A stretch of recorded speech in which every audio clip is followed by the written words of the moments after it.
Donc bonjour à tous, je me présente donc Maëlle Ancel. Pour ceux qui ne me connaîtraient pas, donc je suis directrice de l'association Adopta et également animatrice régionale pour le territoire donc de la région Hauts-de-France. Voilà, donc tout d'abord, avant de commencer, je tenais donc au nom de l'association, au nom de l'équipe, du président et du bureau de l'Adopta, à vous remercier pour votre participation. Participation en nombre, donc là on est 131, enfin nous sommes 131. Il faut savoir qu'en à peine 48 heures, nous avions plus de 200 inscrits aux 3 webinaires que nous proposions au sein de l'association. Alors il faut savoir que pour nous, c'est vraiment une nouveauté. On a décidé de développer ça là, en fait, en cette période un peu particulière. Donc, on vous a proposé 3 formations, on va dire exceptionnelles, qui vous donneront un peu un avant-goût de ce que nous pouvons proposer au niveau de l'association, notamment en termes de formation. Voilà, donc quelques rappels pour le bon déroulement donc, de cette session. Donc, on s'est bloqué un créneau d'1h30. On va essayer de respecter le timing. On prévoit entre une demi-heure et 3/4 d'heure d'intervention. Alors surtout, comme il était précisé dans le mail, si vous avez des questions, vous n'hésitez pas à les écrire dans le chat. Ça vous vient au fur et à mesure, vous les notez. On a une personne de notre équipe qui collecte donc ces questions, qui va les regrouper et donc elles seront posées à la fin des interventions. Si jamais à la fin des interventions, la réponse n'est pas complète, ne vous convient pas, n'hésitez pas à remettre un message sur le chat en précisant voilà, ce qui ne va pas et autres. Oui, comme l'a précisé Elia, donc, la formation donc, est enregistrée. Vu le nombre de personnes qui étaient intéressées par ces formations et donc nous n'avons pas pu accepter tout le monde, il y aura une seconde session courant juin. Une fois cette seconde session passée, on mettra donc la vidéo sur la chaîne YouTube de l'association ainsi que les présentations PowerPoint. Voilà. Je regarde ma petite note, mais je pense que j'ai fait le tour sur les points que je voulais aborder avant de commencer la formation. Oui, donc que vos micros soient bien coupés, la caméra aussi, pour que ce soit plus facile au niveau du passage et puis pour que tout le monde puisse bien entendre et visualiser. Et voilà, donc juste avant de commencer, moi je voulais quand même vous dire quelques mots sur l'Adopta, puisque je ne sais pas si tout le monde connaît. Peut-être vous avez eu l'information de ces webinaires via LinkedIn, par des collègues ou en voyant passer sur le fil d'actualité, sur Facebook ou autre. Juste en 2-3 mots, l'Adopta, c'est quoi? On est une association à 1901. Nous existons depuis plus de 20 ans, donc on a quand même 20 ans de retour d'expérience. On est une association qui accompagnons dans l'opérationnalité, donc on accompagne les acteurs sur le terrain, l'ensemble des acteurs de l'aménagement urbain. Donc, ça va du maître d'ouvrage jusqu'à l'exploitant, celui qui va venir entretenir les ouvrages de gestion durable et intégrée des eaux pluviales, en passant par les maîtres d'œuvre, les entreprises de travaux publics, les fabricants et les fournisseurs.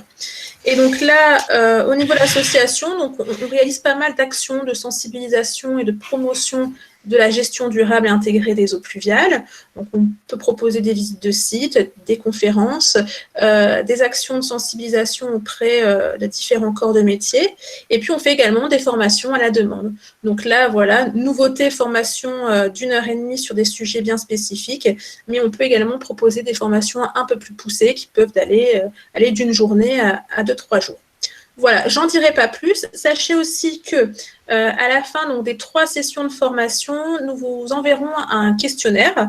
Donc, nous vous invitons à le remplir pour nous faire part donc, de votre avis sur ce type de formation et donc à nous retourner compléter.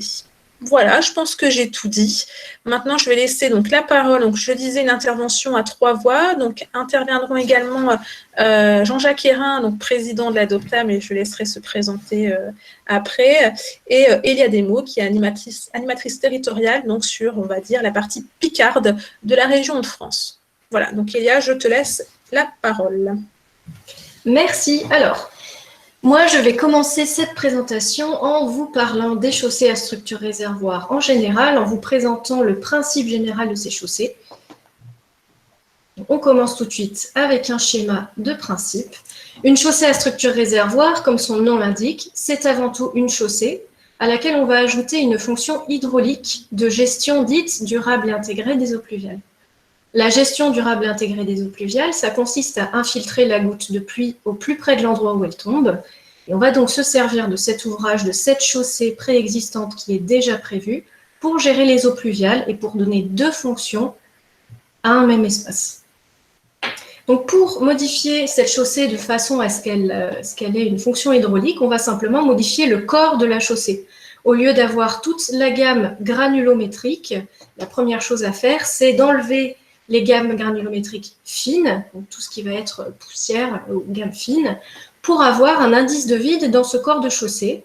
On va y mettre donc de la grave non traitée, ce qu'on appelle de la grave non traitée, souvent c'est du 20-40 pour les connaisseurs, qui va permettre à l'eau de venir se stocker dans ce corps de chaussée et ensuite s'infiltrer ou bien aller vers un exutoire.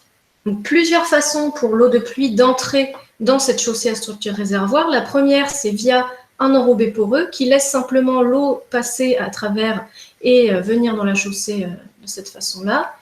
La deuxième façon, c'est via un enrobé classique, donc du bitume classique qu'on voit aujourd'hui partout, et un ouvrage d'infiltration des eaux pluviales. Donc ici, il s'agit d'une bouche d'injection qui a une fonction à la fois de décantation et de filtration des eaux pluviales pour que l'eau qui va s'engouffrer dans ce drain aille dans la structure sans venir colmater la structure avec soit des matières en suspension, soit des flottants.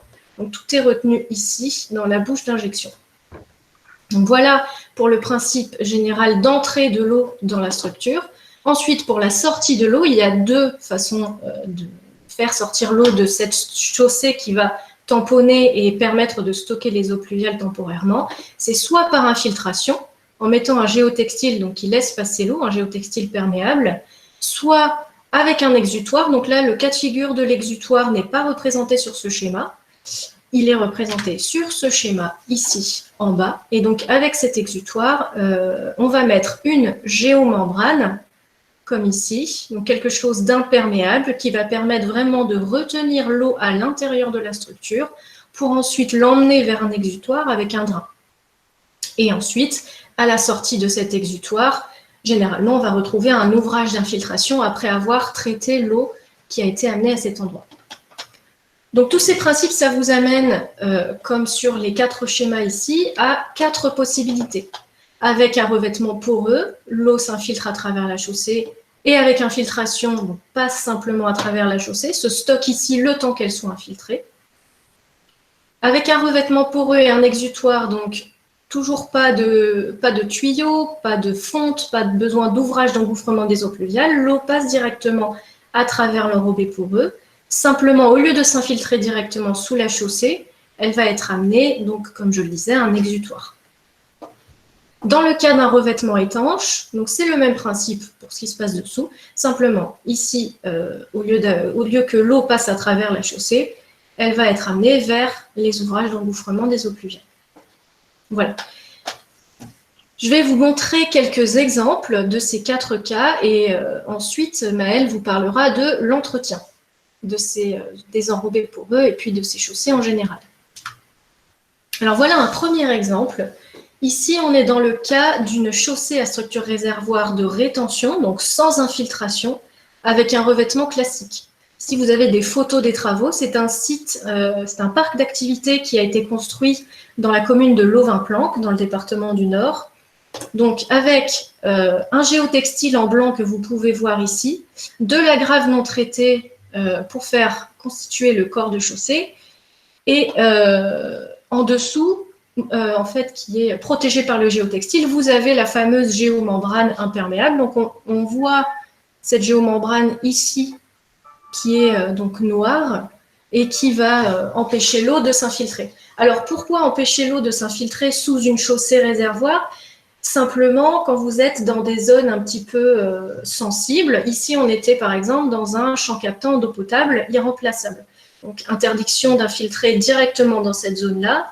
Mais il fallait quand même gérer les eaux pluviales sur place. Donc la chaussée à structure réservoir était tout indiquée ici pour tamponner les eaux pluviales, les stocker, le temps de les amener à un exutoire et ne pas consommer de foncier, ne pas faire un immense bassin qui va consommer une grande part de foncier. On avait de toute façon besoin de cette route pour le parc d'activité. On s'en est servi pour gérer en plus les eaux pluviales. Et M. Hérin vous parlera de ce projet et de sa conception un petit peu plus tard dans la présentation. Un autre cas, c'est ici dans une petite commune d'environ 800 habitants, une commune du nord de la France qui s'appelle Erchin. C'est un parking, un simple parking, avec donc toujours un géotextile, de la grave non traitée et un enrobé poreux par-dessus. Donc ici, pas besoin de tuyaux, pas besoin de fonte, pas besoin d'ouvrage d'infiltration, simplement un décaissement, le géotextile, la grave qui vient servir de bassin de stockage, avec souvent un indice de vide d'environ 35 à 40%, ça dépend de la grave que vous allez utiliser, et ensuite un enrobé poreux par-dessus pour permettre à l'eau de venir s'infiltrer dans ce parking, dans cette zone de parking. Ici, vous avez une chaussée à structure réservoir avec un revêtement classique. Donc, on le voit ici. Donc, ça, c'est pendant travaux et ça, c'est après travaux. Revêtement classique, donc avec bouche d'injection. Ici, ce que vous voyez sur la photo une fois terminé, c'est une bouche d'injection. L'eau pluviale va venir s'infiltrer à cet endroit-là et venir ensuite se stocker dans la chaussée et s'infiltrer. Donc là, on est revêtement classique et infiltration sous la chaussée. Ce drain que vous voyez là, c'était simplement, je ne sais plus de quand date exactement ces travaux-là, des années 90 ou 2000, il me semble.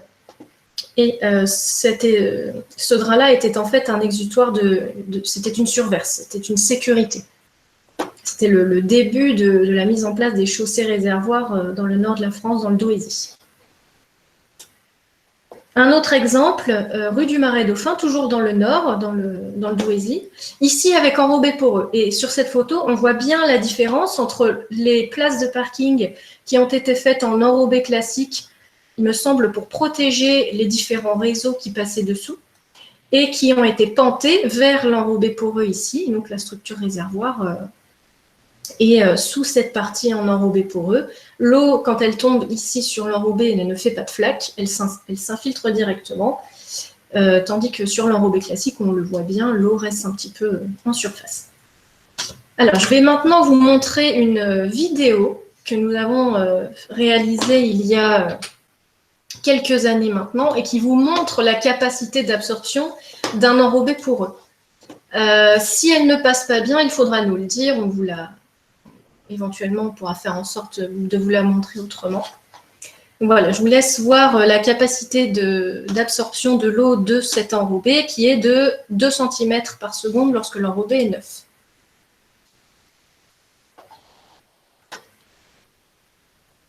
Donc là, on a filmé parce que bien sûr, on n'ouvre pas une bouche d'incendie tous les 3 matins pour montrer, pour démontrer l'efficacité des enrobés poreux. La vidéo n'est pas de très bonne qualité parce qu'elle est assez ancienne, mais ça permet quand même de voir ici que l'eau de la bouche d'incendie ne s'étale quasiment pas. Elle est absorbée par l'enrobé poreux et la structure réservoir dessous.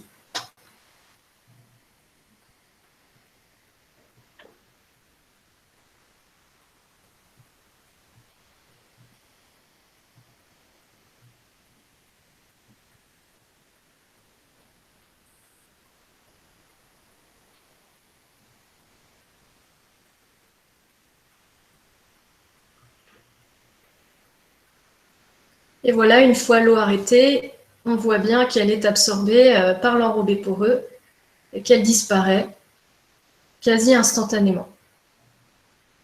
Voilà. Et on voit bien la différence entre le trottoir qui est en enrobé classique et la chaussée qui est en enrobé poreux. Voilà pour la vidéo. Je vais laisser la parole à Maëlle. Si mon écran veut bien repasser. Voilà, en plein écran. Pour la suite de la présentation. Alors, Elias, tu peux juste revenir 2 slides avant. Je voulais juste apporter un petit complément. Juste, voilà, sur la rue du Marais Dauphin, attirer l'attention sur le fait, la toponymie est toujours importante dans les projets. Et là, on voit rue du Marais Dauphin. Vous vous doutez bien que c'était un site où la perméabilité n'était pas forcément favorable pour gérer de façon durable et intégrer les eaux pluviales. Et on a quand même fait une chaussée à structure réservoir sur ce site et ça fonctionne. Voilà. Tu peux passer donc au slide suivant. Voilà, merci. Voilà. Moi, je vais vous parler donc de l'entretien l'entretien, donc dans un premier temps, des enrobés poreux. Alors, pareil, j'insiste sur le fait qu'on parle d'enrobés poreux et pas d'enrobés drainants. Alors, les enrobés poreux et les enrobés drainants, donc ce sont la même chose au niveau du type d'enrobé, sauf que nous, ici, on parle d'enrobés poreux puisque la structure en dessous est poreuse, contrairement aux enrobés drainants qu'on trouve sur les autoroutes où, en fait, on draine l'eau sur les premiers centimètres et en dessous, on a vraiment une structure étanche. Voilà. Donc, au niveau de l'entretien, j'ai envie de dire, comme tout ouvrage, pour que ça fonctionne dans le temps, il faut quand même qu'on ait un entretien minimum. Donc, pour l'enrobé poreux, on a 3 types d'entretien. L'entretien, d'abord, préventif. Donc, c'est un balayage classique de l'enrobé, comme n'importe quel enrobé, sauf qu'au niveau de la balayeuse qu'on va utiliser, donc c'est une balayeuse classique, on va enlever les brosses. Donc, on va juste injecter l'eau et aspirer derrière. Donc ça, c'est un entretien qu'on peut réaliser 1 à 2 fois par an. Ensuite, on a un entretien précuratif. Alors forcément, les enrobés poreux, on va venir contrôler la perméabilité dans le temps. La collectivité va venir donc, mesurer la perméabilité à partir donc d'un perméamètre, un drainomètre. Et puis, il faut savoir qu'un enrobé poreux qu'on vient de poser a une perméabilité qui est très forte, donc de l'ordre de 2 cm par seconde. 2 cm par seconde, il faut vous imaginer, c'est 20 mm d'eau qui s'infiltre à la seconde. C'est énorme. C'est encore plus impressionnant que ce qu'on vient de voir au niveau de la vidéo. Forcément, avec le temps, l'enrobé va se colmater avec les caractéristiques, les pollutions du site et autres. Et donc, la perméabilité va diminuer. Et quand la perméabilité deviendra critique, on a possibilité de décolmater l'enrobé poreux, donc avec une décolmateuse. C'est ce qu'on peut voir à droite sur la photo. Donc, c'est une machine qui envoie en fait de l'eau à très forte pression, donc ça va permettre de remettre en suspension les particules qu'on retrouve au niveau des vides de l'enrobé et derrière qui va venir réaspirer ce jus. Donc là, c'est un exemple à gauche d'un enrobé qui était, on va dire, colmaté, où on avait une perméabilité de 0,1 cm/s, donc c'est quand même une infiltration de 1 mm d'eau à la seconde, et puis avec une passe de la décolmateuse, on revenait à une perméabilité de l'ordre de 1,1 cm/s. Il faut savoir qu'après décolmatage, jamais on reviendra à une perméabilité de 2 cm/s. Et puis enfin, si jamais on arrive à un enrobé qui est totalement colmaté parce qu'il y a eu des travaux et que même le décolmatage n'est pas possible, eh ben on va arracher la couche d'enrobé poreux qui est impactée et on viendra remettre une couche d'enrobé poreux. Alors, soit tout de suite si on a un projet qui est à proximité, sinon, eh bien, on mettra un enrobé classique temporairement et dès qu'on a un projet avec de l'enrobé poreux, pour éviter que la centrale tourne uniquement pour quelques mètres carrés d'enrobé poreux, on viendra remettre là où on a enlevé. Voilà. Tu peux passer, Elia. Alors ici, on voulait vous présenter, en fait, c'est une opération de décolmatage qui a eu lieu à Douai, fin 2014, début 2015. On a eu une opération groupée. Il faut savoir que la machine, on n'en trouve pas partout, de décolmatage. Et donc là, celle-ci vient donc du nord de la France, près de Dunkerque. Et donc, la ville de Douai a souhaité grouper, en fait, le décolmatage de plusieurs sites. Donc, on a 5 sites qui ont été décolmatés, 4 parkings et une plus au niveau donc d'une résidence. Et donc, le coût total du décolmatage a été évalué à environ 30 000 € hors taxe. Il faut savoir qu'on a quand même décolmaté 17 000 m² d'enrobés poreux, les plus anciens datés de 1995. Donc, avec quand même plus d'une 15 ans, on va dire, d'existence. Donc, ce qui nous fait un ratio d'environ 1,7 € hors taxe par mètre carré. Dedans ne sont pas compris le coût de fourniture de l'eau potable et également le coût de traitement des déchets. Ça, on verra, c'est une donnée qu'on a indiquée sur le slide d'après. Au total, on a utilisé 180 m3 d'eau, donc qui était fournie par la collectivité, et on a récupéré donc 45 tonnes de sable qui ont été traitées au niveau de la station d'épuration de Douai, où on a une unité de traitement des sables. Voilà, donc l'opération de décolmatage a été réalisée par la société Sautraver. Je crois que si vous regardez sur YouTube, vous tapez décolmatage enrobé poreux, ils avaient fait une petite vidéo qui montrait le décolmatage d'un des sites, le parking donc, du cinéma, le parking des Chartreux. Et comme j'ai expliqué, donc, ces produits ont été traités donc, sur la filière sable de la station d'épuration de Douai avec traitement des eaux de lavage. Et donc là, on a estimé le coût à 52 € hors taxe par tonne. Ce qui nous permet donc de faire un calcul du coût de décolmatage des enrobés poreux, sachant que ce n'est pas un entretien qui se fait annuellement, mais qui se fait, ça peut varier en fait, tous les 5, 10, 15 ans. en fonction du site et des caractéristiques du site. Ce qu'on a fait, c'est qu'à un moment, on est venu analyser le jus de décolmatage pour voir ce qu'on retrouvait en termes de polluants et on constate qu'on ne retrouve pas plus de polluants que ce qu'on va avoir dans un réseau d'assainissement. Au contraire, et il faut se dire aussi que ce qu'on a retrouvé là, au niveau donc, des jus de décolmatage, ce qui est resté en surface au niveau de l'enrobé poreux, c'est ça qui n'est pas justement reparti vers le réseau d'assainissement ou vers le milieu naturel. Et il faut voir aussi que les unités ici de ces polluants, de ces concentrations en polluants, sont en ppm et non en milligrammes par litre. Voilà. Je te laisse avancer, Léa. Voilà, donc maintenant, je passe à des exemples de réalisation. C'est vrai que je n'ai pas parlé de l'entretien de la bouche d'injection. On aurait pu mettre un slide là-dessus. L'entretien de la bouche d'injection, c'est un entretien, c'est un curage. Alors peut-être, Elia, tu peux peut-être revenir, je suis désolée, sur le slide où on voit la coupe d'une chaussée réservoir pour que tout le monde visualise bien. Voilà, ici. Donc, la bouche d'injection, c'est ce que vous avez donc à droite. Une bouche d'injection, c'est ce qui se substitue à la bouche d'égout, comme a pu expliquer Elia.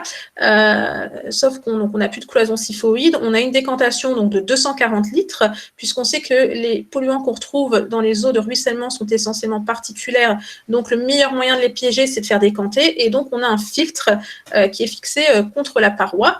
Filtre qui initialement était en nid d'abeille, mais qui a évolué avec le temps. Donc aujourd'hui, c'est un filtre en maille inox avec possibilité derrière, pour filtrer davantage, d'ajouter une couche de nid d'abeille, une tranche de nid d'abeille. Voilà, donc au niveau de l'entretien de la bouche d'injection, comme la bouche d'injection, la chaussée réservoir, c'est avant tout une voirie. Sa fonction première, c'est d'être une voirie. On va d'abord balayer la voirie et après, on viendra entretenir la bouche d'injection. Donc, on va curer la décantation comme une bouche d'égout classique avec un camion hydrocureur totalement classique et on viendra laver le filtre en aspirant bien sûr les eaux de lavage et on remettra le filtre en maille inox et puis on changera une fois par an la tranche de nid d'abeille, si tranche de nid d'abeille il y a. Voilà. Là, je passe sur des exemples de réalisation. Donc, j'attire votre attention sur cette photo qui est parlante. Si tu peux revenir en arrière, Elia. Parce que donc, on parle des chaussées réservoirs. Et la question qu'on nous pose souvent, c'est est-ce qu'on peut la mettre en œuvre sur des zones en pente? Vous avez la réponse sur cette photo. On voit bien qu'on est quand même sur une zone de pente. Quand on voit les habitations, on imagine bien la pente qui est quand même assez importante et on voit ici donc la chaussée à structure réservoir en réalisation, donc le géotextile, la grave non traitée et puis les cloisons avec une communication au niveau de chaque sous-bassin. Parce que si vous ne cloisonnez pas votre chaussée réservoir, qu'est-ce qui va se passer? Quand il va pleuvoir, l'eau de pluie va être stockée en bas, ça va inonder en bas alors que votre corps de chaussée ne sera pas rempli en eau. Donc là, on vient cloisonner. Donc ça, c'est une réalisation assez récente dans une petite commune de l'Aisne, à Montcornet. Et donc, on voit que ça commence à se développer. Donc, je reviens ici sur le lotissement de l'Estrin qu'a pu présenter donc Elia, notamment avec la vidéo du poteau incendie. Donc ça, c'est un lotissement pareil qui a été construit sur d'anciens marais, les marais jonquois. On est vraiment à côté de Douai. C'est une parcelle qui a été construite assez tardivement par rapport à l'ensemble du site. Pourquoi? Justement parce qu'on peut penser que les conditions n'étaient pas forcément favorables pour construire à cet endroit-là. On a pu construire, mais il fallait gérer différemment les eaux pluviales qu'en les envoyant dans le réseau d'assainissement, puisque de toute façon, le réseau principal était surchargé. Donc, on devait gérer les eaux de pluie sur place, sur site. Et donc, c'est ce qui a été fait. Donc, au niveau de la voirie, on est venu réaliser une chaussée à structure réservoir en enrobé poreux. Les trottoirs, les entrées d'habitation sont en enrobé classique, donc sont pentées vers cette chaussée réservoir. Et puis ensuite, les habitations, donc c'est gestion des eaux de pluie à la parcelle grâce à des tranchées d'infiltration, des tranchées drainantes. Ici, on est quand même sur une résidence de logements sociaux et on a fait la gestion durable intégrée des eaux pluviales. Donc, ça montre que ça ne coûte pas plus cher qu'une gestion classique. La particularité de ce site, c'est la construction de ce lotissement et notamment de la structure réservoir qui s'est fait en 2 temps. En fait, pour permettre l'accès des véhicules et donc après le déroulement du chantier, ce qu'on a fait en premier, c'est la structure réservoir. Sauf que si on avait mis l'enrobé poreux tout de suite, avec le passage des engins, l'enrobé pourré aurait été colmaté à la fin des travaux. Donc, ce qui a été fait à l'époque, c'est une couche d'enrobé classique qui a été mise provisoirement pendant le temps des travaux. Ensuite, donc, on est venu construire les habitations, on a mis en place les réseaux concessionnaires. Donc ici, les réseaux concessionnaires sont sous trottoir. On est venu mettre en place les bordures. Et puis ensuite, l'entreprise est venue arracher la couche d'enrobé classique et est venue mettre en place une couche d'enrobé poreux. Et même pour cette opération-là, donc la ville a reçu un trophée Écoaction de mémoire pour la nouveauté en fait de ce procédé. Et donc aujourd'hui, c'est une réalisation donc, qui a été faite en 2003-2005, donc qui va avoir 15 ans et qui vieillit très très bien et qui n'a pas encore été décolmatée. Et donc, par rapport à la problématique où on a quand même la nappe d'eau, parce qu'on a une nappe d'eau qui est assez proche, voilà, ça ne pose pas de problème. À certains endroits, il y a une tranchée qui a été mise en place sous le corps de chaussée, qui donc a une double fonction. Fonction première, c'est de stocker et d'infiltrer. Et puis, quand la nappe d'eau remonte, cette tranchée qui est sous le corps de chaussée draine cette remontée de nappe. Et donc, via un drain, envoie l'eau excédentaire vers la station de relèvement-refoulement qui est à proximité et qui se déverse directement dans la Scarpe, qui est le cours d'eau qui se situe juste derrière. Voilà. Ensuite, donc la rue Cross à Douai. Donc ici, on voulait vous présenter cet exemple puisque c'est la première chaussée à structure réservoir qui a été réalisée sur Douai en 1995. Donc c'est une structure réservoir donc, qui va de la première limite de propriété à gauche jusqu'à la limite de propriété à droite. Donc sous trottoir, sous les places de stationnement et sous la voirie. Place de stationnement, voirie, on a de l'enrobé poreux et sur les trottoirs, on a des pavés poreux qui permettent également donc d'infiltrer. Alors attention au recours à l'enrobé poreux, on ne peut pas en mettre en place partout. On va éviter dans les zones de giration puisque forcément c'est un enrobé qui est moins lié, on a du vide et dans les zones de giration, il aura tendance à s'arracher. Pareil, dans les zones, on va dire, à risque de souillure, c'est-à-dire là où vous avez des engins agricoles qui peuvent venir colmater, par exemple. Si vous êtes en front de mer avec le sable, on va éviter de mettre de l'enrobé poreux, mais il y a l'alternative de l'enrobé classique avec les bouches d'injection. C'est pareil quand on va avoir des travaux, ou alors la personne là, qui taille ses haies à côté au niveau des pavés poreux, il y aura une protection à prendre, mettre une bâche pour récupérer et éviter de colmater, d'abîmer le pavé ou l'enrobé. Donc, il y a quand même un petit peu de communication à faire sur ce procédé, mais sinon, ouvrage qui fonctionne très bien. Et donc là, plus de 15 ans, et ce site rue Cross a fait l'objet du décolmatage en 2014-2015. Il faut savoir aussi que sur ce site, donc, il y avait une pente qui était de l'ordre de 1%, et donc la structure réservoir a été cloisonnée ici avec de la géomembrane. Donc, on est venu créer des bassins qui se succèdent et qui sont en fait cloisonnés via une géomembrane. Et enfin, donc parking de la faculté de droit. Donc là, c'est un parking qui a été créé. Alors, autant rue Cross, ce que je vous ai présenté juste avant, c'était de la réhabilitation. Donc d'une résidence, donc on était sur de l'existant, donc on a quand même dû faire face donc, à l'existence des réseaux concessionnaires qui étaient déjà présents, au niveau des habitations qui existaient déjà. Ici, c'est une urbanisation nouvelle, c'est un parking qui a été créé donc en 97, puisqu'on a la faculté de droit qui est juste à côté, et on est venu créer une chaussée à structure réservoir de 12 500 m², donc corps de chaussée en grave non traité, enrobé poreux sur les places de stationnement, enrobé classique sur la voie de circulation. La voie de circulation donc, a un profil en toit avec l'eau qui s'écoule de part et d'autre sur les places de stationnement. Je vous parlais du phénomène de giration et d'arrachement. C'est notamment pour cette raison que les places de stationnement ont été mises en épi pour qu'il y ait moins justement d'efforts et ce phénomène d'arrachement lorsque les véhicules se garent et reculent. Que dire d'autre pour ce site? Si vous regardez là, ou même si un jour vous venez sur Douai et vous venez vous promener sur ce parking, vous ne verrez aucun ouvrage d'assainissement. Zéro plaque, zéro avaloir, il n'y a pas de cuve, il n'y a pas de tuyau. Tout est géré directement dans le corps de chaussée et infiltré. Et pas non plus de trop-plein au niveau de ce parking. Et là, j'attire votre attention sur le fait qu'on voit chaussée réservoir et végétation se marient. On peut mettre des arbres, on peut mettre des plantations au niveau de chaussées à structure réservoir classique et avec enrobé poreux. Voilà, je laisse maintenant la parole à Monsieur Hérin qui va vous présenter donc l'exemple de la voie Amazon à Louvain-Planck. Oui, bonjour à tous et toutes. On a souhaité vous présenter cette réalisation-là pour deux raisons, voire même trois raisons. La première, c'est une chaussée à structure réservoir voirie lourde. La deuxième, on est sur un parc d'activités. Et la troisième, on est, ça a été dit déjà précédemment, on est sur des champs captants irremplaçables. Dans le secteur, on est à moins d'1 kilomètre d'une vallée qui s'appelle la vallée de l'Escrébieux, dans laquelle il est pompé la bagatelle de 20 millions de mètres cubes d'eau potable, c'est-à-dire l'alimentation en eau de plus de 500 000 habitants. Donc, confronté à une double problématique, la première, bien forcément de protéger cette ressource indispensable, mais aussi d'alimenter cette ressource. Donc, on ne pouvait pas se priver de… c'est un parc d'activité de 100 hectares, ce n'est pas une petite opération, 100 hectares. On ne pouvait pas se permettre de supprimer l'alimentation en eau vis-à-vis de la nappe phréatique, vis-à-vis de ces 100 hectares. Donc, dilemme.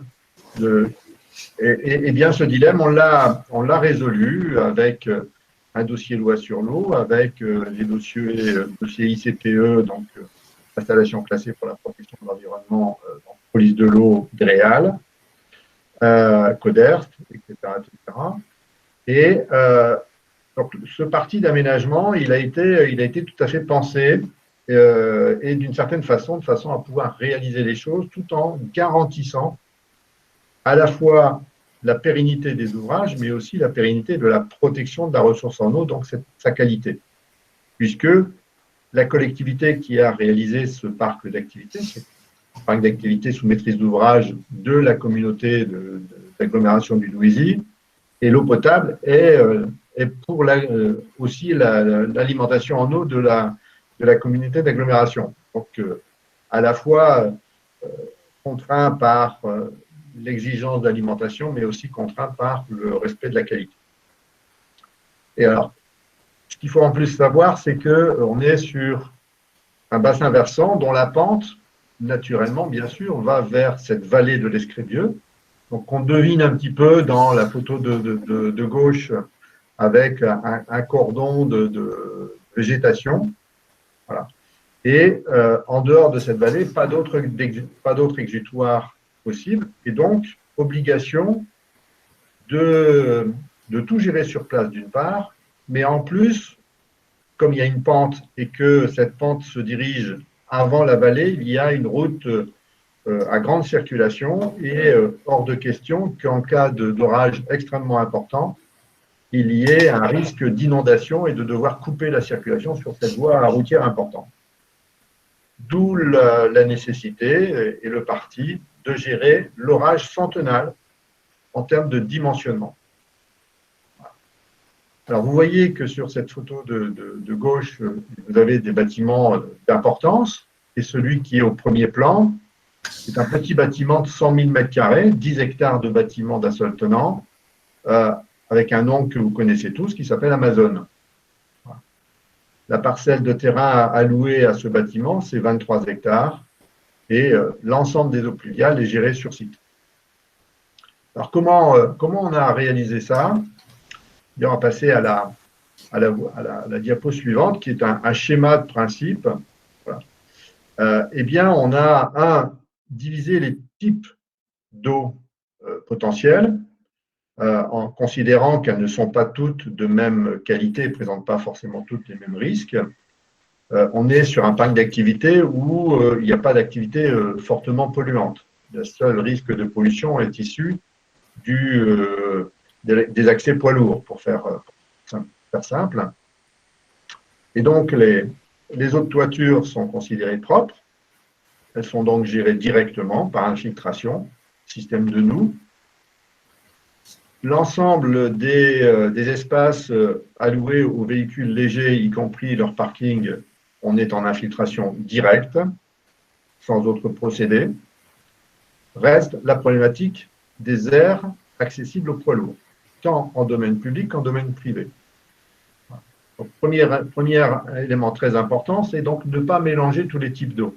Puisque, ayant des qualités différentes, il ne faut pas tout mélanger et devoir tout traiter d'un seul coup. Il vaut mieux traiter chaque partie selon sa qualité. Autre principe, donc le principe qui a été mis en place, c'est que les zones à risque, eh bien, pour ces zones à risque, c'est la collectivité qui prend en charge la conception, la réalisation et l'exploitation des ouvrages de gestion de ces eaux.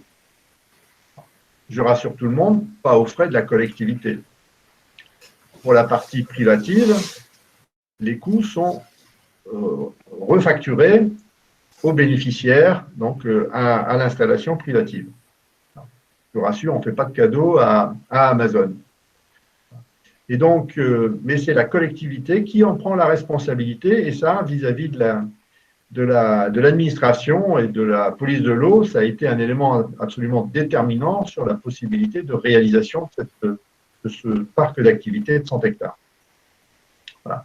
Et donc, au fur et à mesure des implantations, la collectivité a réalisé les bassins de stockage, de traitement et d'infiltration de ces eaux pluviales, des zones et des aires de poids lourds. Pour la voie publique, bien évidemment, c'était la collectivité qui est maître d'ouvrage de la ZAC, donc c'est elle qui a réalisé les voies publiques et les ouvrages de gestion des eaux pluviales qui vont avec. Donc, ces eaux pluviales de voirie publique sont collectées, puisqu'elles présentent un risque de pollution potentielle.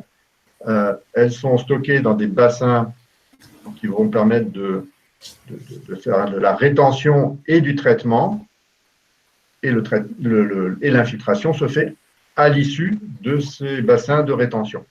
Voilà. Vous en avez le principe là, avec systématiquement un pré-traitement au titre des bouches. Alors là, on n'est plus en bouche d'injection, puisqu'on n'injecte pas l'eau dans le système de noue, elle s'écoule dans la noue, donc on est sur un système de bouche d'égout classique, mais avec décantation. Voilà. Et donc, on a un pré-traitement déjà à cet endroit-là, bouche d'égout avec décantation, et le filtre type Adopta, entretenu tous les 6 mois, systématiquement. Le bassin de rétention donc, présente une zone en eau morte permanente, une lame d'eau de 50 cm, qui permet d'avoir une bonne décantation. Une lame siphoïde pour retenir les flottants, dont les hydrocarbures. Et ensuite, pour la partie voie publique, infiltration directe. Pour les installations privatives, en sus de ce même système d'installation, il a été rajouté un séparateur à hydrocarbures pour garantir véritablement, surtout vis-à-vis de l'administration, parce que nous, on était persuadés qu'il ne servait pas à grand-chose. Mais voilà. Et donc, on a… Alors, par contre, l'avantage du séparateur à hydrocarbures en sortie de bassin de décantation et de rétention et donc de laminage du débit, c'est qu'on est sur du 3 litres seconde, et que 100% du débit passe, y compris pour l'orage central. Et donc, on garantit derrière une bonne qualité d'eau avant l'infiltration. La preuve en est que les suivis aujourd'hui qui sont faits trimestriellement montrent qu'on est toujours en dessous de 0,5 mg/litre en hydrocarbures. Voilà pour cette présentation. Alors, voilà, s'il n'y a pas d'autres photos là-dessus. Donc, la chaussée réservoir sans infiltration que vous avez vu tout à l'heure, alors c'est un cas un petit peu particulier dans ce cadre-là, parce que c'est une voie d'accès supplémentaire qui a été rajoutée par rapport au plan masse initial, donc dans un contexte où le foncier était extrêmement contraint. Et plutôt que de rajouter un bassin alors qu'on n'avait pas la place, on a préféré donc en faire une chaussée à structure réservoir, bien que ce soit une voirie lourde, très lourde même, puisqu'on est sur un trafic, le nombre de poids lourds jour dans un seul sens, sur cette voie-là, c'est 500 poids lourds jour. Voilà.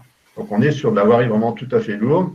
C'est l'activité d'Amazon autour de Noël qui implique ce trafic extrêmement important. Voilà. Et cette voirie résiste tout à fait bien, sans aucune difficulté par rapport à l'intensité de trafic.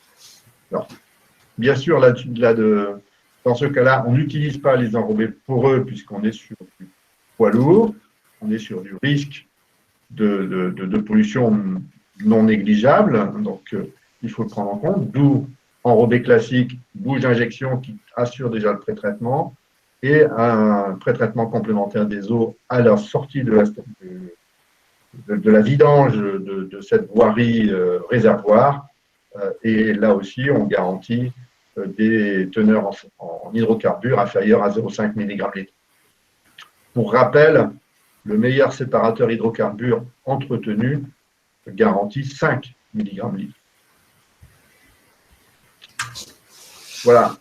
Cette petite diapositive pour vous montrer que les structures réservoirs ne sont absolument pas incompatibles avec la présence de végétation et de végétation importante. Là, il s'agit ici de la reconstruction de la place Carnot, qui est juste en face de la gare de Douai. Et on est sur des arbres, donc des platanes qui sont centenaires ou quasi centenaires. Et cela n'a pas empêché donc, la réalisation d'une structure réservoir pour refaire la place. Bien évidemment, on a laissé la partie racinaire en place, elle a été protégée, mais cela n'empêche pas de faire une structure réservoir. Je dirais même qu'au contraire, ça bénéficie à la végétation, puisque pour le coup, les sols urbains sont hydratés grâce à cette réinfiltration de l'eau.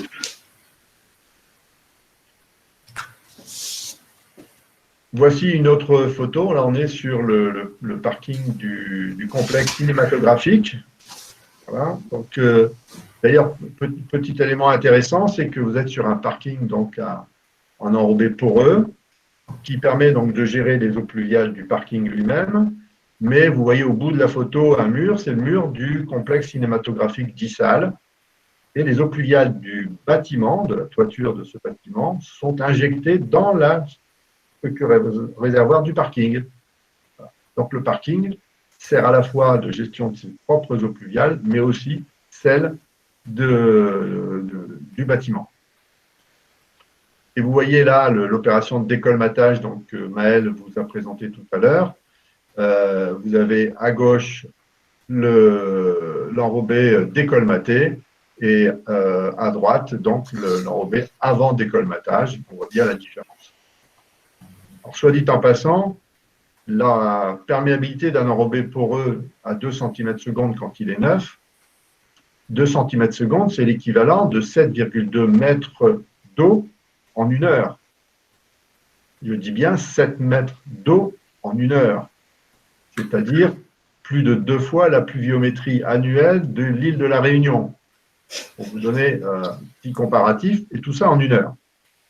Voilà. Et donc, tout ça pour vous faire bien saisir que même colmaté à 90%, l'enrobé poreux est encore largement suffisant pour faire face à la pluie centenale.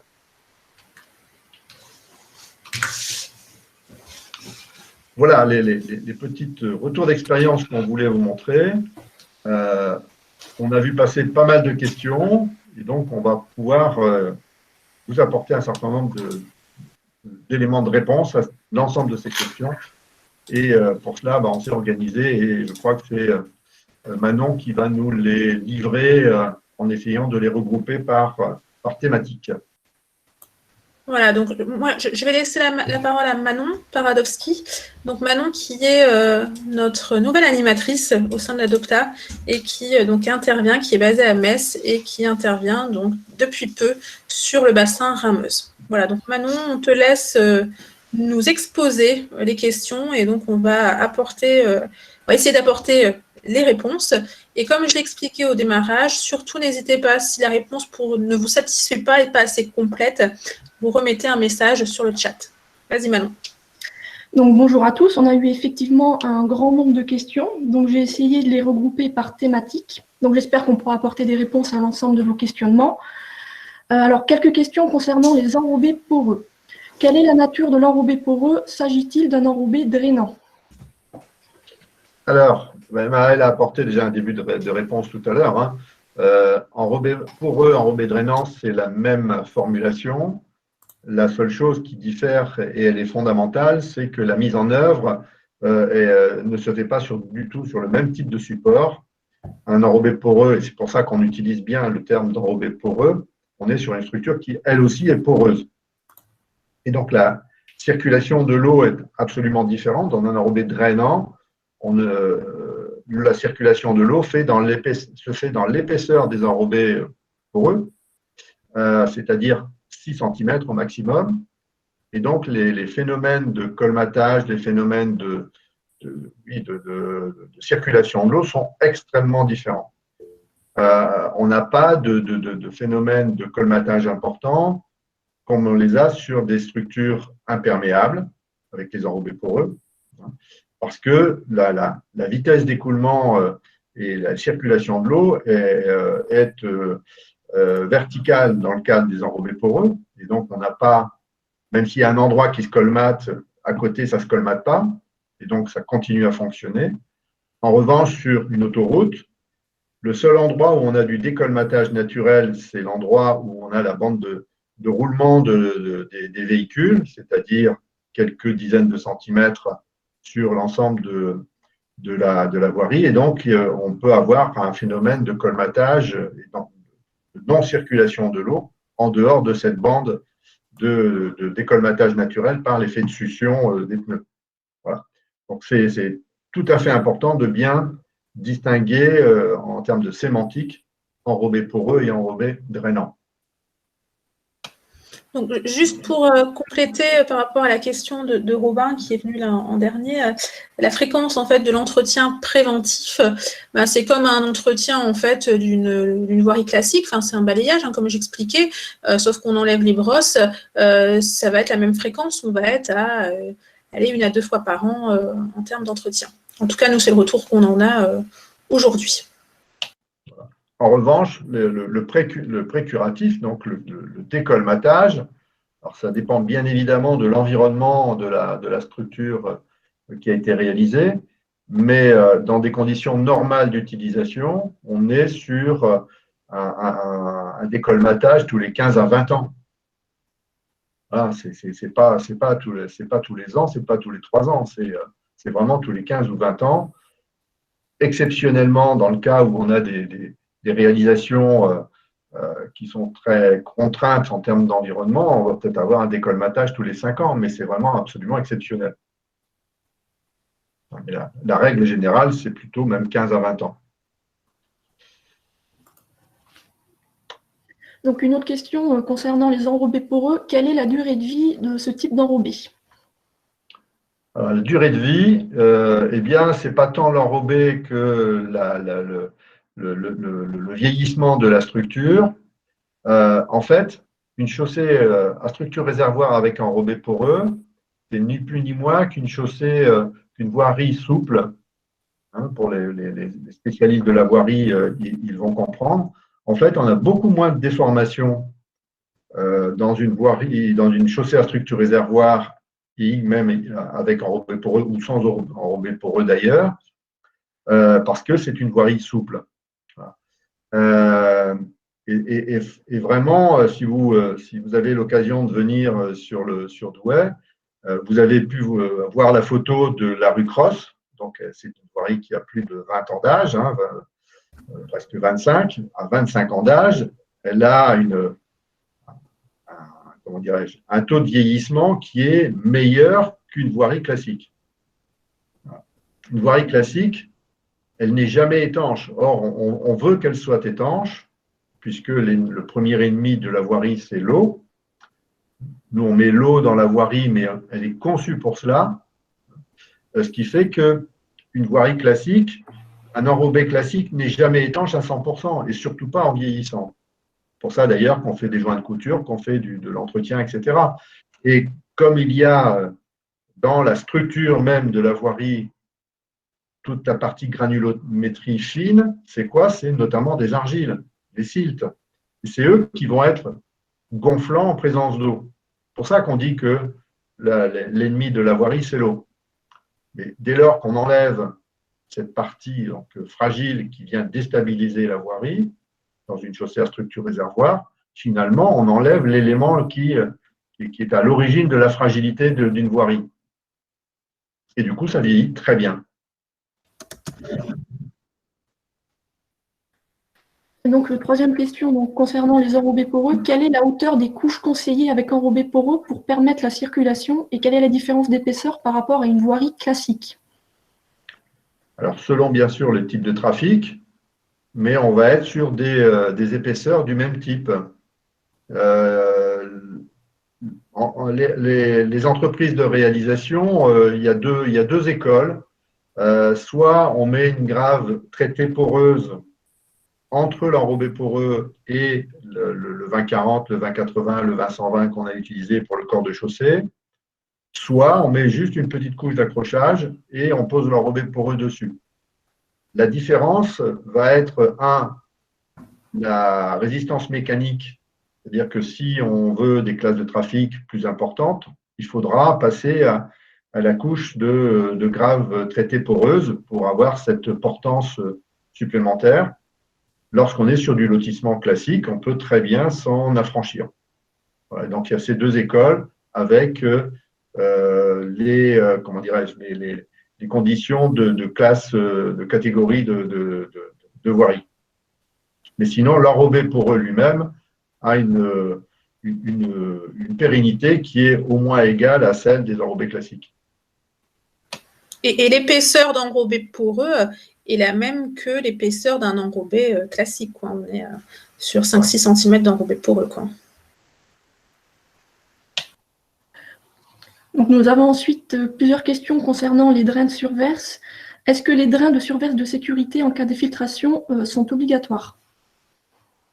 Alors, non, ils ne sont pas obligatoires. Tout dépend du dimensionnement et de la capacité d'infiltration de la sous-face de la voirie. Si les capacités d'infiltration sont suffisantes, on peut très bien ne pas mettre de surverse. C'est le cas du parking de la faculté de droit qui vous a été montré tout à l'heure. Il n'y a aucune surverse. Par contre, si la capacité d'infiltration n'apparaît pas suffisante pour faire face à l'orage décennal, centenal, selon les dimensionnements, bien, il faut effectivement prévoir une surverse. Donc, la surverse, pour qu'il y ait quand même infiltration, il ne faut pas que la surverse soit en fond de structure. Généralement, on la met aux 2/3 supérieurs de l'épaisseur de la voirie. En fond de structure, c'est plus un drain de vidange qu'on aura, notamment dans le cadre d'une chaussée à structure réservoir de rétention pour vidanger justement la structure vers son exutoire. Voilà, il y avait justement une question, donc quel type de drain mettre en place? C'est des drains, surtout ne pas mettre en place de drains agricoles, c'est des drains en PEHD, des drains routiers. Il ne faut pas hésiter à mettre une bonne classe de résistance. Il faut mettre du CR8 ou voire du CR16, ce n'est pas la différence de prix qui est importante. Par contre, ça garantit un non-écrasement à la mise en œuvre surtout. Donc une autre question sur le drain de surverse. À quelle profondeur se situe le drain de sécurité par rapport à la couche de grave? C'est ce que M. Hérin vient de dire. On est aux 2/3, on va dire, supérieur par rapport au fond de la structure, parce que si on met le drain en fait directement au fond de structure, on ne pourra pas permettre le stockage maximal de la structure. Et enfin, comment est défini le débit de sortie à l'entrée de l'exutoire et peut-il avoir une incidence sur le diamètre du drain au fond? Alors, ce n'est pas tant sur le diamètre du drain qu'il y aura des conséquences, parce que le drain, il faut quand même le garder avec un diamètre suffisant pour permettre le passage caméra et éventuellement un passage de l'hydrocureuse au cas où. Mais c'est au niveau de ce qu'on appelle un ajutage, c'est-à-dire qu'on va mettre un système de régulation de débit à la sortie, à la partie aval de la structure, pour répondre aux exigences du règlement d'assainissement, des dispositions du schéma directeur de gestion des eaux pluviales de la collectivité. Si on autorise par exemple un débit de fuite à 2 litres seconde hectare, eh bien on va calibrer cet ajutage en fonction de cette donnée-là. C'est plus lié à ça que aux besoins d'un diamètre de drain. Donc ensuite, nous avons plusieurs questions concernant les bouches d'injection. Est-ce que les bouches d'injection avec décantation ne génèrent-elles pas une problématique moustique importante et comment éviter la stagnation d'eau au niveau des décantations? Alors, la décantation, une bouche d'égout classique, enfin, une bouche d'injection, c'est comme une bouche d'égout classique, hein. Il y a décantation, il y a rétention d'eau sur une partie, et donc, de toute façon, il y a aussi présence d'eau, sauf si on est sur du réseau purement séparatif, où là, peut-être qu'il n'y a pas de décantation, etc. Quoique. Et donc, les risques sont liés à ça, mais toute la problématique moustique a été étudiée à la demande de l'Agence régionale de santé du Sud-Est.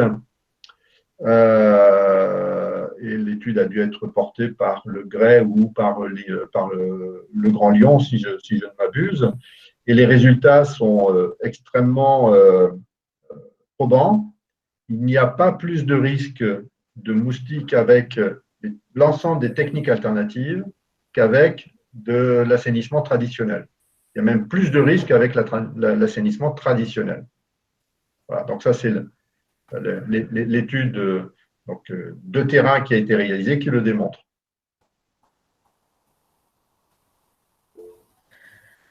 Donc, autre question, quels sont les coûts inhérents aux bouches d'injection avec filtre?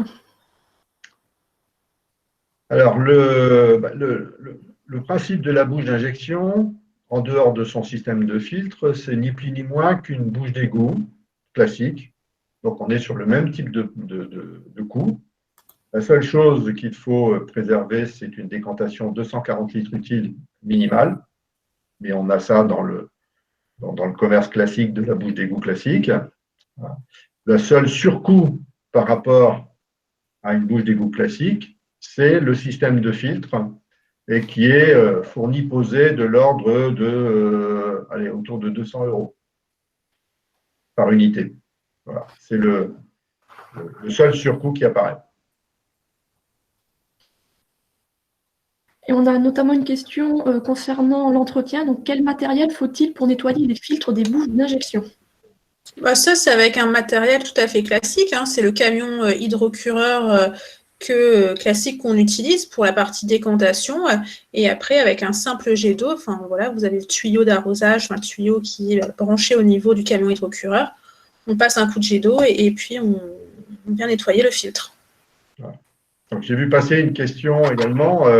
Donc, la surface, l'impluvium repris par une bouche d'injection est équivalente à celle d'une bouche d'égout, c'est-à-dire normalement autour de 250 à 300 mètres carrés de voirie. C'est-à-dire une bouche d'injection tous les 50 mètres linéaires de voirie, partant sur un profil en travers de l'ordre de 10 mètres. Et donc, moi, je rebondis également sur une autre question que j'ai vu passer, la fréquence d'entretien des bouches d'injection. Nous, on préconise une fréquence d'entretien tous les 6 mois. Après, c'est adapté en fonction des sites. C'est-à-dire que sur certains sites où on a apport de pollution un peu plus important, on a des feuilles juste au-dessus, donc notamment lors de la chute des feuilles qui peuvent peut-être plus colmater le filtre, on interviendra peut-être un peu plus régulièrement et peut-être pour d'autres sites, on interviendra, je ne sais pas moi, tous les 7-8 mois ou autre. Alors oui, 250 mètres carrés, ça peut paraître peu, mais normalement, c'est ce que devrait reprendre une bouche d'égout classique, puisque j'ai vu passer aussi un message, ça peut paraître peu. Donc ensuite, on a eu un certain nombre de questions concernant les réseaux concessionnaires. Peut-on utiliser ces solutions avec des réseaux et enrobage de type sable? Alors, le premier élément de réponse, alors c'est oui. Premier élément de réponse, c'est l'ensemble des réseaux concessionnaires sont généralement à plus de 80 cm de profondeur. C'est-à-dire qu'on va être en dessous des structures réservoirs. Sauf peut-être le cas que je vous ai montré dans le parc d'activités dans le Douaisis, où on est sur de la voirie très lourde avec de la pente, etc. Et donc, la structure, là, est plus conséquente. Mais sinon, en général, les réseaux concessionnaires sont sous les 80 cm, c'est-à-dire sous les structures. Et donc, il n'y a pas incompatibilité, les réseaux ne sont pas dans la structure elle-même, et donc rien n'empêche de sabler la tranchée de pose des réseaux concessionnaires, voire de leur branchement. Le tout, ça sera au moment du renouvellement de ces réseaux concessionnaires, voire, j'ai vu aussi passer une question sur ce sujet-là, sur les interventions ultérieures lors de rajout de branchement. Eh bien, il faut avoir un système d'information géographique qui répertorie bien ces techniques alternatives, pouvoir renseigner les concessionnaires, les propriétaires d'ouvrages, et puis il faut leur donner les prescriptions d'intervention. Ces prescriptions d'intervention, c'est quoi? C'est on fait une tranchée un peu différente d'une tranchée classique, puisque comme on est sur un matériau qui va être un peu boulant quand on ouvre, il faut faire une tranchée un petit peu trapézoïdale et non pas verticale, de façon derrière à pouvoir emblayer correctement.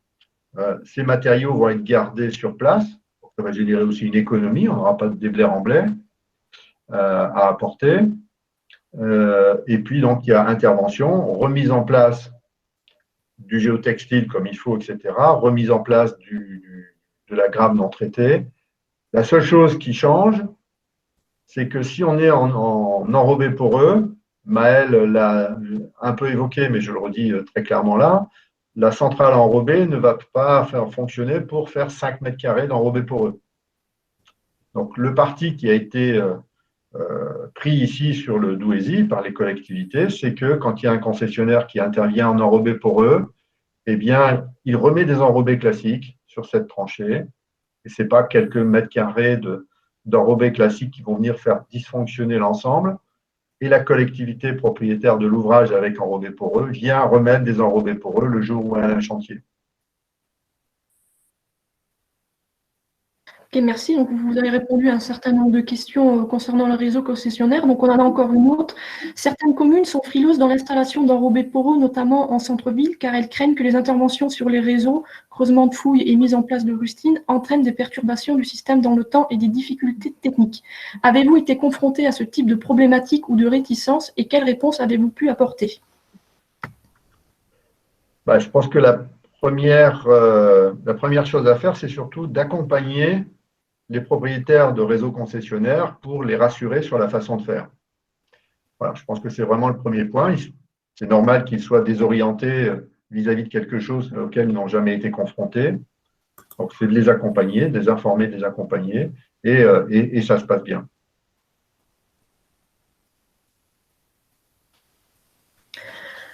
Donc ensuite, nous avons plusieurs questions concernant l'entretien des chaussées à structure réservoir. La première étant, la décolmateuse ne risque-t-elle pas d'endommager la structure de l'enrobé drainant?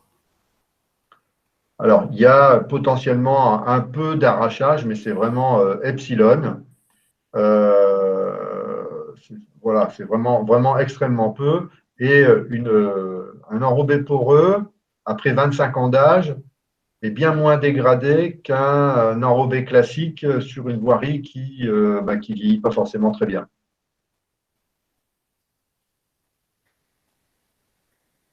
Et du coup, donc, quel est le niveau de perméabilité critique à partir duquel il convient d'intervenir?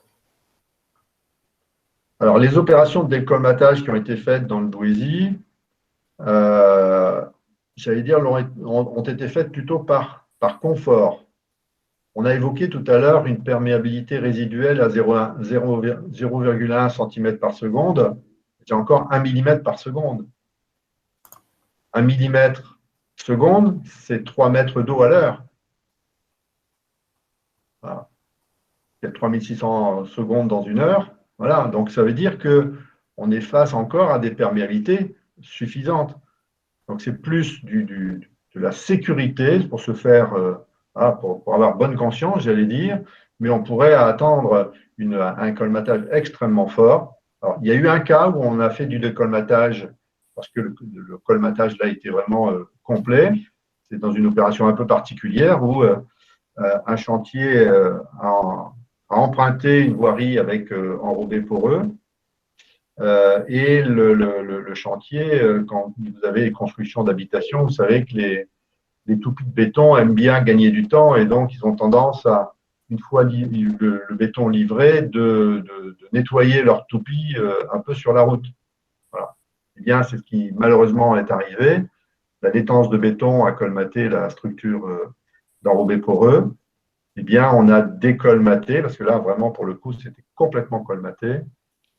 Et on a fait avec 2 passages, on a retrouvé une perméabilité proche de 1 cm/s.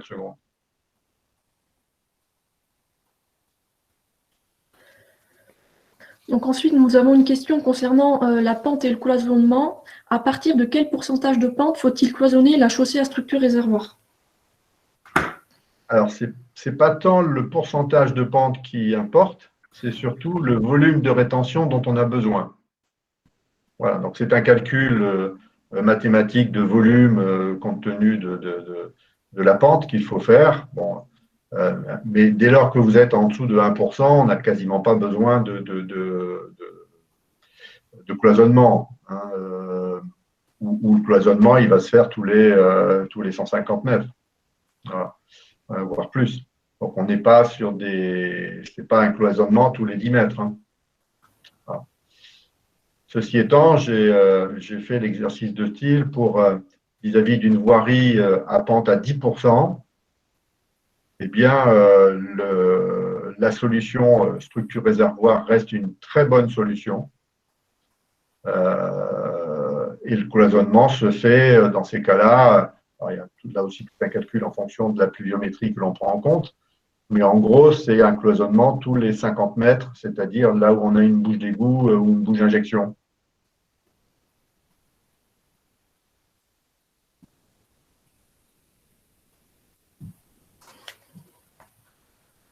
Alors, peut-être juste, là, j'ai vu une question qui était passée par rapport à une réponse de M. Hérin, qui est venue 2 fois. Donc, la question, c'est: les réseaux vont donc servir de gouttière si en dessous de la structure réservoir. C'est-à-dire, l'eau circulant dans la chaussée réservoir risque d'impacter les réseaux souples. Le gainage de ces réseaux n'étant pas étanche, risquons-nous d'avoir de l'eau dans les chambres télécom ou autres regards élec? Alors, potentiellement, mais l'expérience nous montre, on a le cas sur Douai. Douai donc, était la capitale du charbon, hein, la capitale du bassin minier du Nord et du Pas-de-Calais. Pour ceux qui ne sont pas de la région, important de le rappeler. Et donc, qui dit exploitation de charbon chez nous, dit affaissement minier. Voilà. On a des endroits où les affaissements miniers ont été importants, c'est de 8 à 10 mètres d'affaissement. Et dans certains secteurs, la nappe phréatique, qui était préexistante à des profondeurs assez importantes, eh bien aujourd'hui, elle est subaffleurante, voire affleurante sur la voirie. Et on ne parle pas de chaussée à structure réservoir, là, on parle de voirie classique. Eh bien, on a la chambre de tirage PTT France Télécom qui est en permanence dans l'eau. Voilà, et chaque fois d'ailleurs qu'ils doivent intervenir, ils commencent par sortir leur pompe pour vidanger la chambre de tirage et puis ils font leur travail après. Et ça ne pose aucun souci. Le réseau EDF, il y a plusieurs réseaux, il y a même du moyenne tension qui passe dans le secteur, il est en permanence dans l'eau. Voilà, donc, ce n'est absolument pas incompatible. Et là, pour les structures réservoirs, on n'est pas tout le temps dans l'eau. On a de l'eau dans l'eau que le temps de la vidange de la pluie.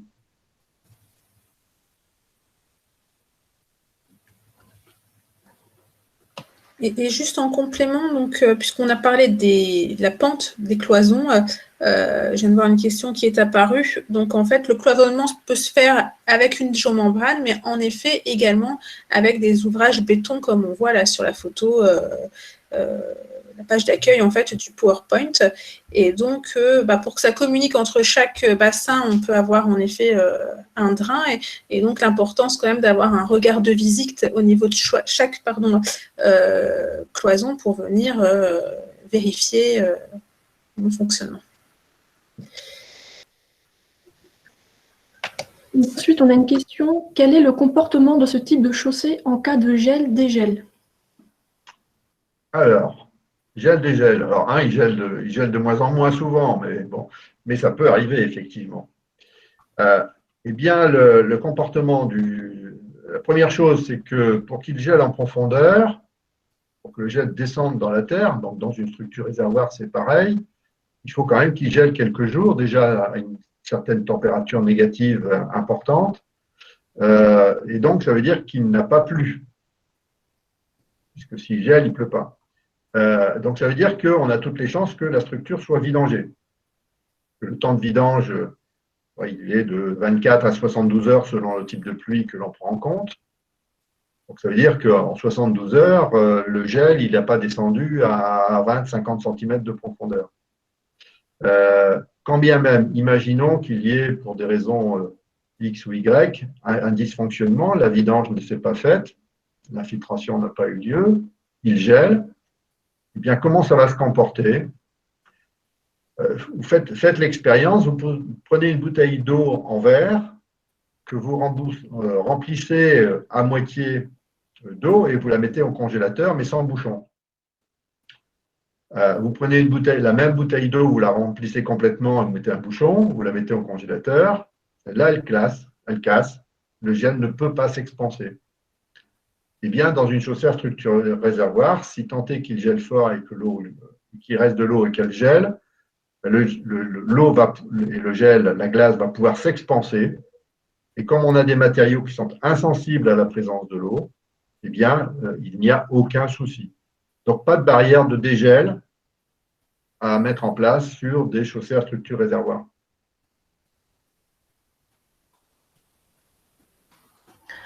Autre question, que se passe-t-il en cas de déversement accidentel sur la chaussée réservoir? Alors, sur quel type de chaussée réservoir? Est-ce que ce sont des chaussées réservoirs avec enrobé poreux ou également avec enrobé classique? Alors, j'ai pas la précision.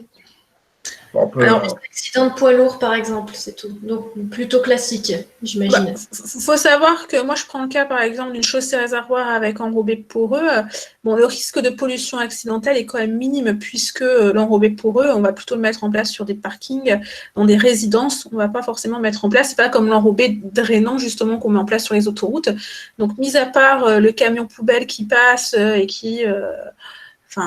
risquerait de se retourner, provoquer un accident, de se déverser. Voilà. Bon, normalement, il y a peu de risque de pollution accidentelle. Après, malheureusement, s'il y a, au niveau de la chaussée à structure réservoir avec enrobé poreux, il faudra rouvrir carrément toute la chaussée et puis intervenir. Ensuite, dans le cas de la chaussée réservoir avec enrobé classique, eh bien, la pollution en fait, va se retrouver au niveau des bouches d'injection. Et ce qui va se passer en fait, avec l'hydrocarbure, donc notamment si on a mis en place un filtre en nid d'abeille au niveau du filtre, le filtre va se colmater et donc en fait, la pollution va être retenue au niveau de la bouche d'injection et donc on interviendra au niveau de la bouche d'injection. Monsieur Hein, je ne sais pas si vous souhaitez apporter des compléments ou pas. Tout à fait. Bon, il est clair que les enrobés poreux, effectivement, on ne va pas les mettre en œuvre dans des voies très circulées, donc celles où il y a les risques d'accidents les plus importants. Donc, on est sur des voies circulées, je dirais, en périurbain, en urbain, en lotissement, etc. Donc, on est sur des voies où la vitesse, de toute façon, sera inférieure à 50 km/h. Donc, les risques de retournement, etc., sont quand même extrêmement limités. Ceci étant, si le risque est avéré, et surtout si le risque des conséquences d'une pollution accidentelle vis-à-vis du milieu récepteur, du sous-sol, etc., est important, eh bien, dans ces cas-là, on n'utilisera pas les enrobés poreux. On passera par les enrobés classiques, de façon à ce que la bouche d'injection soit l'élément intercepteur qui va permettre de stocker, d'intervenir et de bloquer la pollution qui restera en surface. Voilà, comme pour toutes les techniques alternatives, on les choisit en fonction du contexte dans lequel on doit réaliser la gestion intégrée et durable des eaux pluviales. On n'utilise pas un outil parce qu'on aime bien cet outil-là. On utilise cet outil parce qu'il est adapté au contexte, aux contraintes, aux risques, aux conditions d'utilisation. pour ça qu'on a une boîte à outils et que tous ces outils-là sont nécessaires et sont utilisables. Et c'est, encore une fois, le contexte qui fera choisir tel ou tel outil, telle ou telle combinaison d'outils. Donc, on a ensuite une question d'ordre général. Comment s'assure-t-on du pourcentage de vide? Car la fiche produit indique souvent une valeur supérieure à 40%. Alors, c'est une bonne question. Il ne faut pas se contenter des fiches produits, effectivement.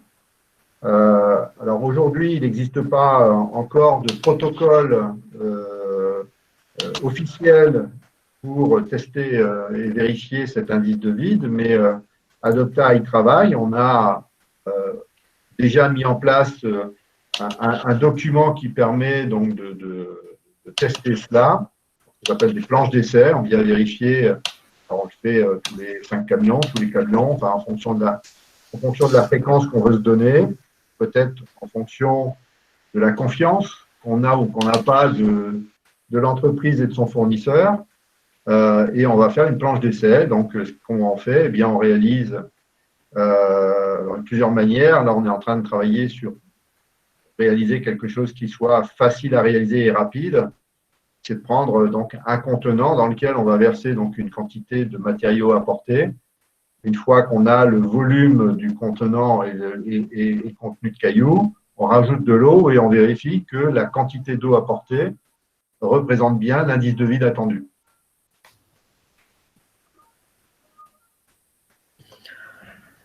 Question suivante. Avec le temps, quel est le pourcentage de perte d'infiltration de l'eau? Alors, par rapport à l'enrobé, à la structure supérieure ou par rapport à la partie sous-jacente? Alors, par rapport à la partie supérieure, on l'a évoqué avec les enrobés poreux. En partie sous-jacente, j'allais dire, la perte de perméabilité, c'est 0. À partir du moment, pour une chaussée à structure réservoir, finalement, la zone d'apport, elle est équivalente à la surface de la voirie. C'est-à-dire que vous avez un impluvium qui est égal à 1. Et donc, vous êtes comme si vous étiez dans une forêt, c'est-à-dire que la surface reçoit sa quantité d'eau et pas plus. Et donc, la perméabilité reste identique, d'autant que les premiers éléments qui sont arrêtés, c'est par les enrobés poreux. Donc, les éléments colmatants colmatent d'abord l'enrobé lui-même. Et ensuite, une structure réservoir, et ça vaut aussi comme réponse sur la problématique des hydrocarbures qui pourraient intégrer la structure, eh bien, toute la partie organique va se décomposer dans cette structure réservoir. Pourquoi? Parce que une structure réservoir, c'est quoi? C'est un substrat, c'est le caillou, c'est le 20-40, 20-80, 20-120. C'est de l'air. Quand il n'y a pas d'eau, il y a de l'air. Quand c'est pas rempli complètement, il y a de l'eau et de l'air. Et le cas échéant, un peu de matière organique. Eh bien, la biologie se met en place et on a ni plus ni moins que l'équivalent d'une station d'épuration à culture fixée qui se met en place.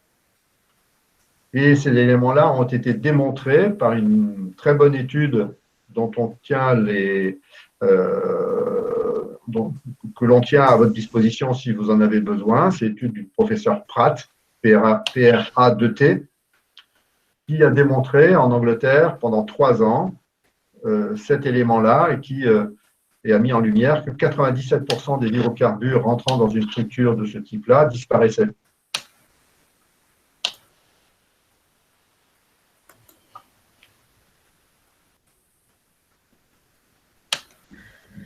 Donc ensuite, quel type de contrôle peut-on exiger sur ce type de chaussée à structure réservoir? Les mêmes que pour une voirie classique. On peut faire les essais à la plaque pour vérifier la portance et donc la catégorie de la voirie.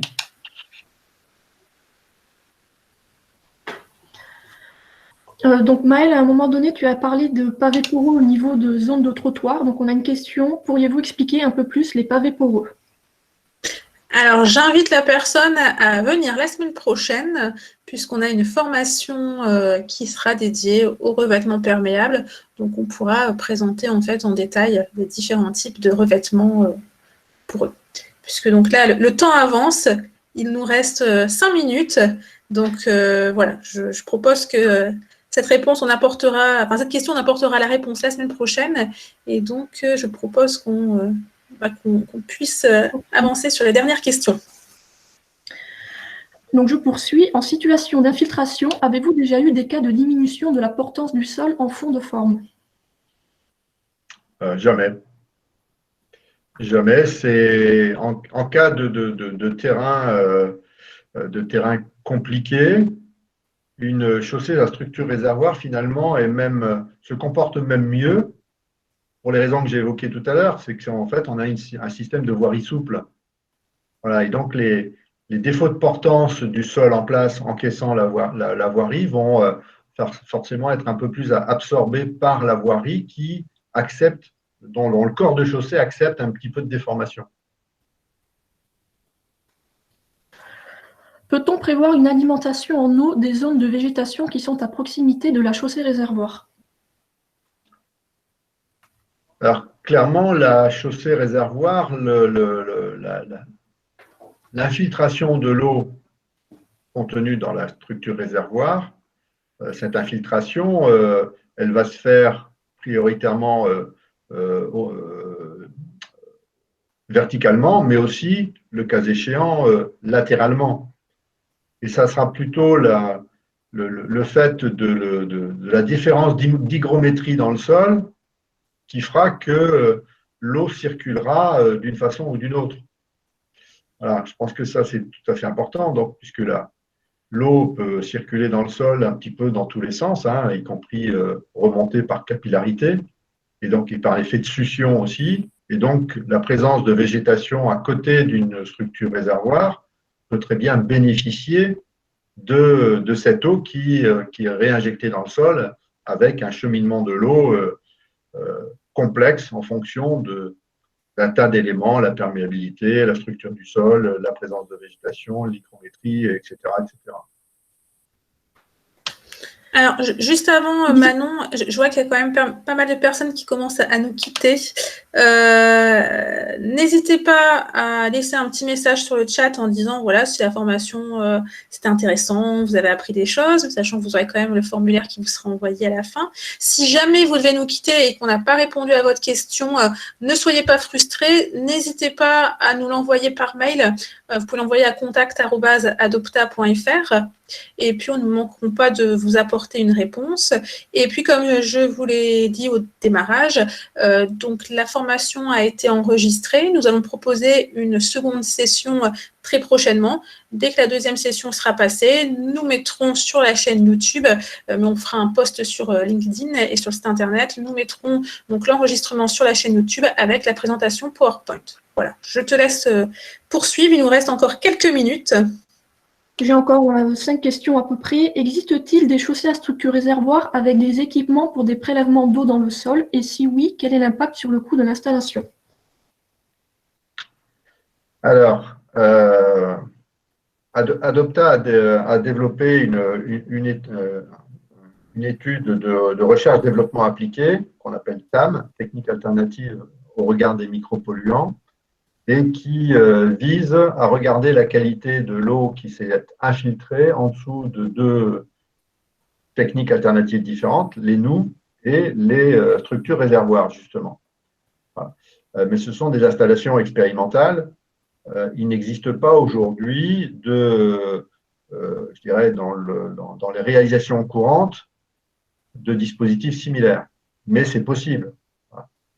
Je pense qu'à l'avenir, d'ailleurs, c'est des choses qui pourront peut-être être exigées de la part de la police de l'eau dans le cas de bassins d'infiltration dans des parcs d'activité, par exemple, pour les eaux de voirie lourde, pour vérifier la qualité de l'eau qui s'infiltre et de s'assurer qu'il n'y a pas de risque vis-à-vis des nappes phréatiques, par exemple.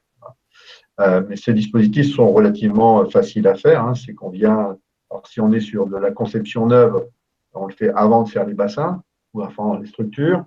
Donc, on vient faire une tranchée sous-jacente, on vient poser un drain de collecte que l'on pente vers un regard de visite extérieur à la structure pour pouvoir recueillir l'eau. Hein, et une fois qu'on a des échantillons, on en mesure la qualité. Mais pour l'instant, je ne connais pas, moi, de réalisation de ce type-là dans des opérations courantes. Donc ensuite, on a une question sur le cas de l'eau-Vingt-Planck. Avez-vous analysé les eaux de voirie lourde avant traitement au niveau de la voirie en exploitation? Alors, comme toute création de parc d'activité, on ne connaît pas la pollution réelle qui va être trouvée sur ces réalisations-là. Donc, on part sur les ratios livresques que tout un chacun peut se procurer, soit par guide CETRA ou autre. Donc nous avons ensuite une question concernant les fosses à arbres. Comment les racines d'arbres trouvent-elles leur alimentation avec une structure et une géomembrane étanche qui vient jusqu'au tronc? Alors, sur la photo qui a été montrée de la place Carnot, ce sont des arbres qui étaient préexistants. Hein. Bon, ils étaient âgés, voilà. Et donc, il est clair que l'arbre ne vit pas que de ce qui se passe autour de son tronc. Voilà. On a pour habitude, je crois, de dire que le système racinaire est au moins égal au diamètre du houppier, si ce n'est pas 1,5 fois le diamètre du houppier. C'est-à-dire, d'une part, c'est-à-dire que la zone d'affluence du sol sur l'arbre est bien plus large que sur son tronc, et que les fosses d'arbres, généralement, qu'on veut bien leur donner, d'une part, et puis d'autre part, c'est en profondeur. Les arbres de cette nature ont des racines qui vont à je ne sais pas combien de mètres de profondeur. Nos structures de voirie ou de parking ne font jamais que des épaisseurs de l'ordre de 60-80 cm d'épaisseur. C'est-à-dire que les racines ont bien de la place et bien de l'eau à aller chercher en dessous des structures qu'on a réalisées en surface. Juste pour réagir sur cette photo de la place Carnot, est-ce que c'est une géomembrane ou est-ce que c'est un géotextile qu'on voit, un géotextile de classe assez élevée qu'on voit en noir? Ouais, pour moi, c'est un géotextile, c'est pas une géomembrane. Oui, donc finalement c'est perméable, donc l'eau traverse.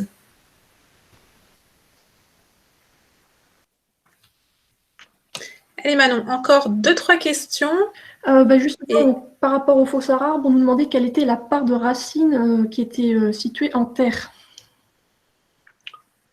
Clairement, quand on fait de la construction neuve et qu'on veut faire de la plantation d'arbres, on crée des fosses d'arbres. Donc, on va venir créer. Donc, la fosse d'arbres, elle peut être réalisée par des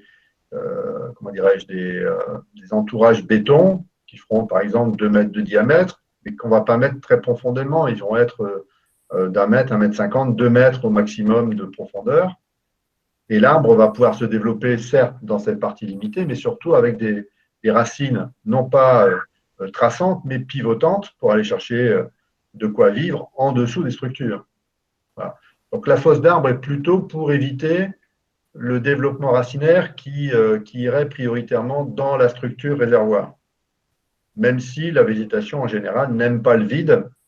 Hein, une structure réservoir, quand il n'y a pas d'eau, c'est vide.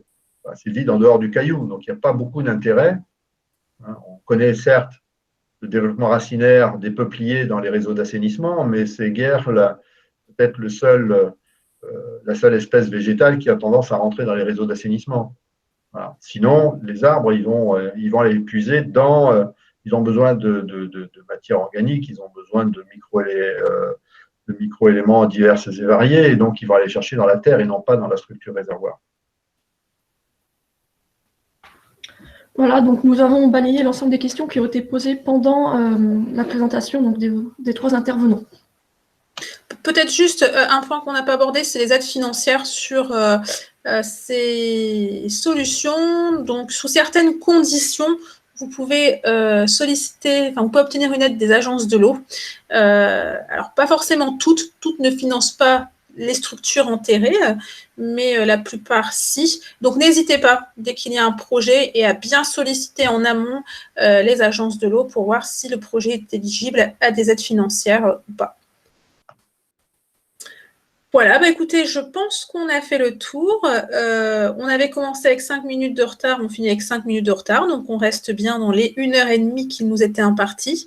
Au nom donc, de toute l'équipe, nous vous remercions pour votre participation, pour votre présence.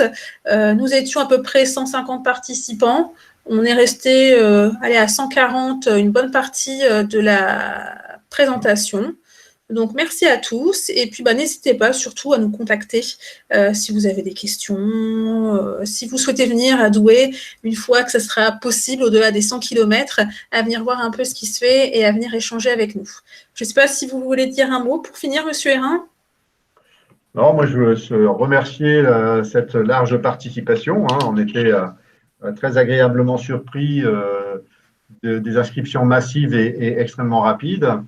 Donc vraiment très très bien. Et puis on a hâte de vous retrouver pour la majorité d'entre vous, je crois, voire plus, aux 2 prochaines sessions. Et je rappellerai, comme Maëlle l'a dit, que compte tenu du nombre important, on a stoppé les inscriptions, mais il y aura une autre séance. Et donc n'hésitez pas dans votre entourage à faire passer l'information que les inscriptions sont à nouveau possibles. On arrêtera les dates pas plus tard que demain matin, et donc les invitations arriveront sinon demain dans l'après-midi, au plus tard mardi. Voilà, et encore merci, et n'hésitez pas, si vous avez besoin. Maëlle vous a présenté rapidement les compétences et nos missions au sein de l'Adopta. On a aussi, à travers ces missions, la possibilité aussi de faire de l'accompagnement au projet. Voilà, donc, si vous avez des difficultés, des craintes par rapport à une opération, et notamment une première, n'hésitez pas, le cas échéant, à venir vers nous pour vous rassurer, pour vous aider, pour vous guider. Voilà. Et aux 78 personnes qui sont encore là, n'hésitez pas à aller faire un tour sur notre site internet. Vous avez plein de documentation, vous avez la plaquette de présentation de l'association, à vous abonner à notre chaîne YouTube et à notre page LinkedIn pour voir un peu l'actualité de l'association. Voilà. Écoutez, merci à tous et puis bonne fin de journée et à la semaine prochaine donc, pour la prochaine formation sur le thème des revêtements perméables qui a lieu donc vendredi 5 juin de 14h30 à 16h. Voilà. À très bientôt. Au revoir. À très bientôt.